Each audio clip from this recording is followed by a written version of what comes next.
السلام علیکم ورحمۃ اللہ وبرکاتہ۔ بسم اللہ الرحمن الرحیم۔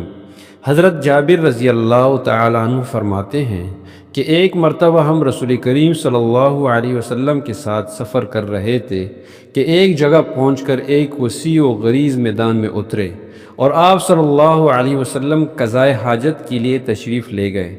وہاں آپ صلی اللہ علیہ وسلم کو ٹیلا وغیرہ کی طرح کوئی چیز ایسی نظر نہیں آئی جس کی آڑ میں آپ صلی اللہ علیہ وسلم لوگوں کی نگاہوں سے چھپ کر قضائے حاجت کے لیے بیٹھ سکتے۔ اچانک آپ صلی اللہ علیہ وسلم کی نظر دو درختوں پر پڑی جو میدان کے کنارے پر کھڑے تھے۔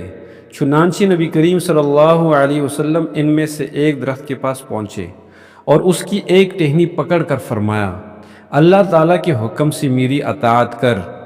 یہ سنتی ہی وہ درخت آپ صلی اللہ علیہ وسلم کے سامنے زمین پر اس طرح جھک گیا جیسے نکیل پڑا ہوا اونٹ، یعنی اپنے ہانکنے والی کی اطاعت کرتا ہے۔ پھر آپ صلی اللہ علیہ وسلم دوسرے درخت کے پاس پہنچے اور اس کی ایک ٹہنی پکڑ کر فرمایا کہ اللہ تعالیٰ کے حکم سے میری اطاعت کر۔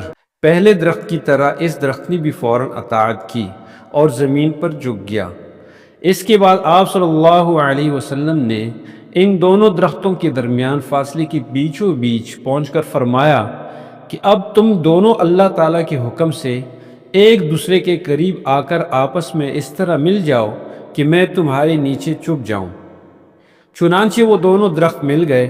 آپ صلی اللہ علیہ وسلم ان دونوں درختوں کی اوٹ میں بیٹھ کر قضائے حاجت سے فارغ ہوئے۔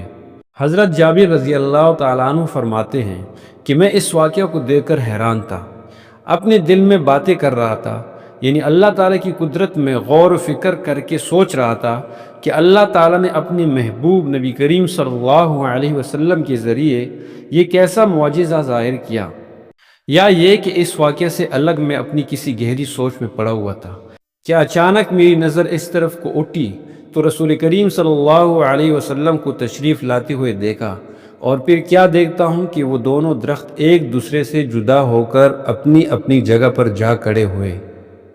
والسلام علیکم ورحمۃ اللہ وبرکاتہ۔